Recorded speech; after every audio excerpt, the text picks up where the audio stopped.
Hey there friends, welcome to my channel, and today's video is another figure painting. I'm getting ready for my solo show coming up and just putting the finishing touches on several paintings. This is one of them that you'll see me working on in the video. And there's a surprise element in this one. It's not just the ladies in the painting, so you can watch for that. I won't spoil the surprise. If you're new to my channel, I'm Pat from Scrivener Art and Design in Parksville, British Columbia on Vancouver Island, and I love sharing and teaching, and YouTube gives me a fantastic place to reach a broader audience than I can just in my local area. So I will be having some online workshops coming up soon. So if you're interested, you can just watch my channel, subscribe to my newsletter, or just shoot me an email and let me know. So they would be held virtually, and I will be having some in my studio. So watch for that. If you have any comments or questions about what I'm doing, please leave them below in the comment section, and I answer every comment, and I'm happy to help you. Let's get on to the video.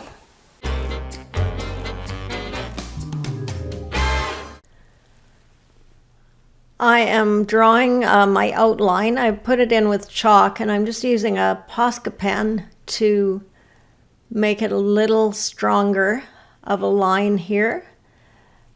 A Posca pen is acrylic. I've switched the color, so a lot of these marks may stay in my painting. Adding another figure here in with the chalk, and now I'm starting to just block out the background with a neutral color, and this color may change as I go forward, but it's just a way of starting to see your composition. In this piece I did glue collage paper down, so I've used text from dictionaries, and the checkerboard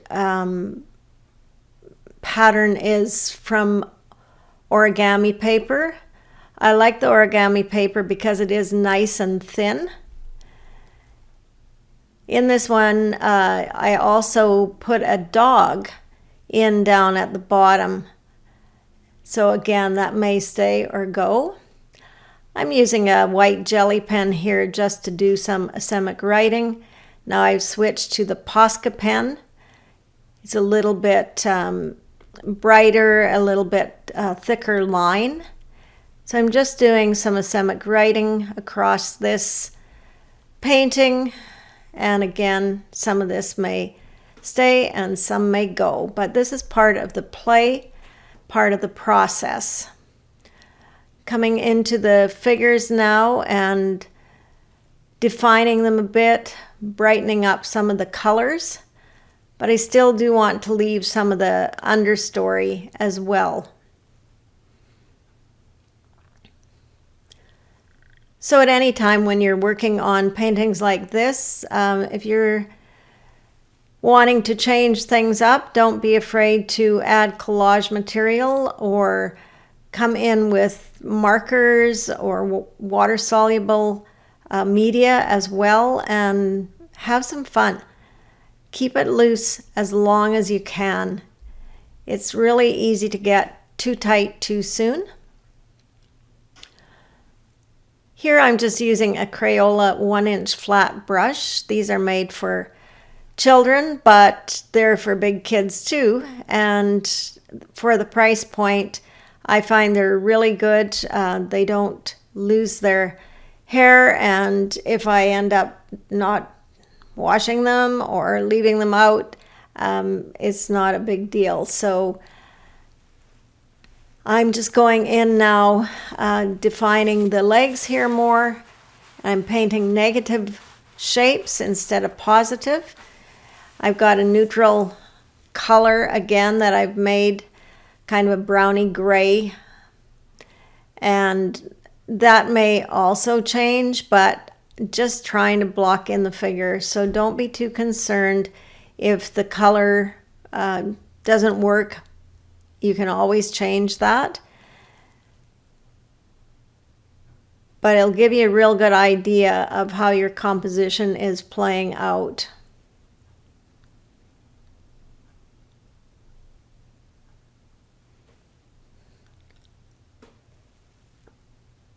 Using collage paper to test elements can be a really good thing to do. So I cut this dog out of the text, and I don't care if the text shows or not, but it just gave me a good way of seeing if I wanted to put a dog in, and secondly, the scale of the dog. And I somehow find cutting shapes can be a lot easier for me than actually drawing the shapes. It's just going in around the background again, tightening things up a bit.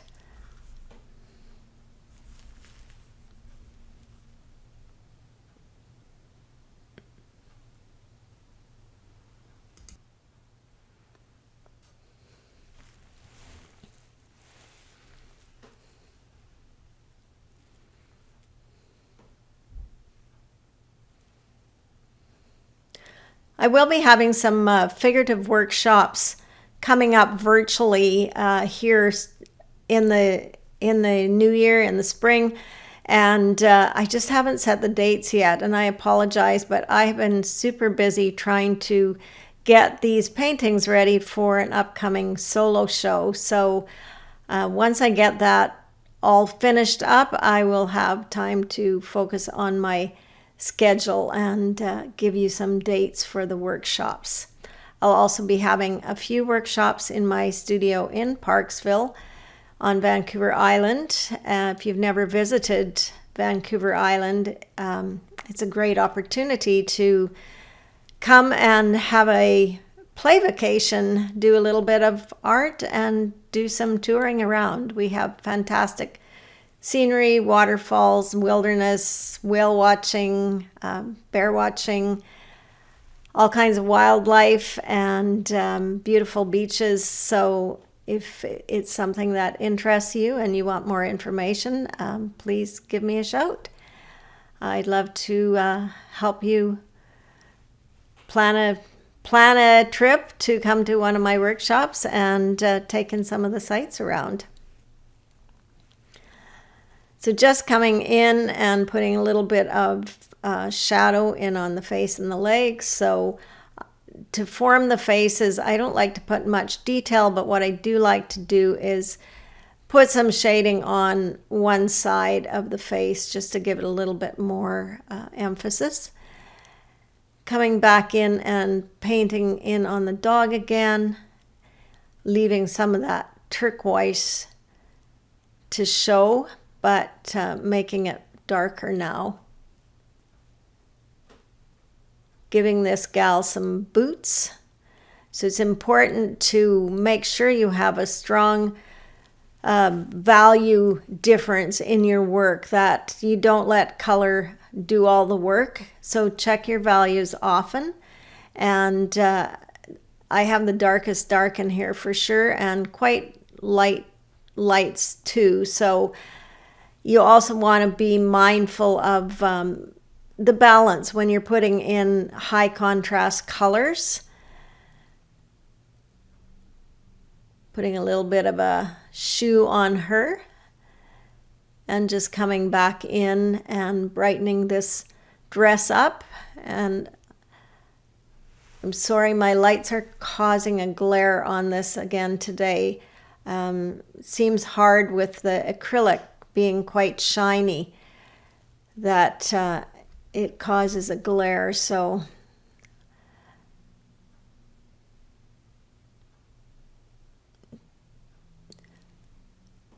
just brightening things up and causing a little bit of definition to happen between the figure at the back and the one in the front.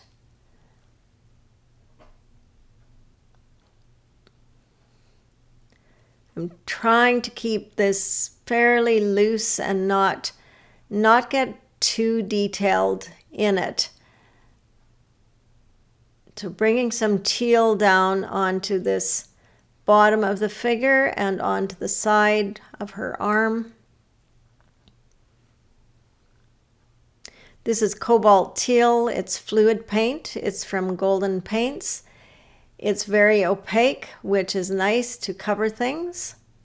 Now I'm putting a transparent red over top of the orange, and that makes a really beautiful color too, to see the orange through. This again was a fluid paint, so I tend to go back and forth between fluid and heavy body paints.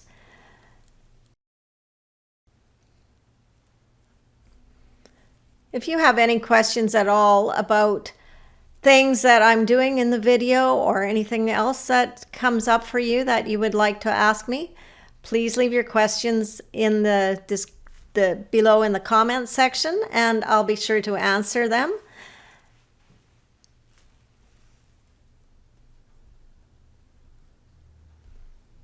So just doing a little bit of finessing here and there, but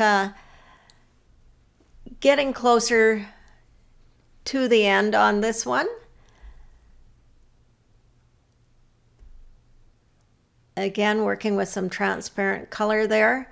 So every time you put a layer of transparent, it's going to make the color appear darker.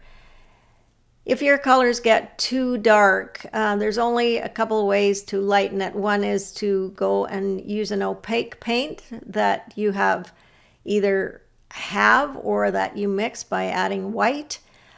Or if you've really lost the brightness of your paint, you can go back to painting some areas white or doing some white through a stencil and then glazing over that. So you get some brightness back, because sometimes we overwork and our paints start to get dull and heavy feeling.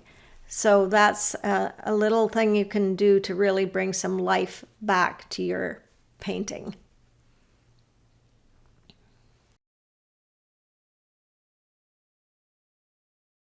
At the end, I will show you the finished painting and show you some close-up and also in some room settings.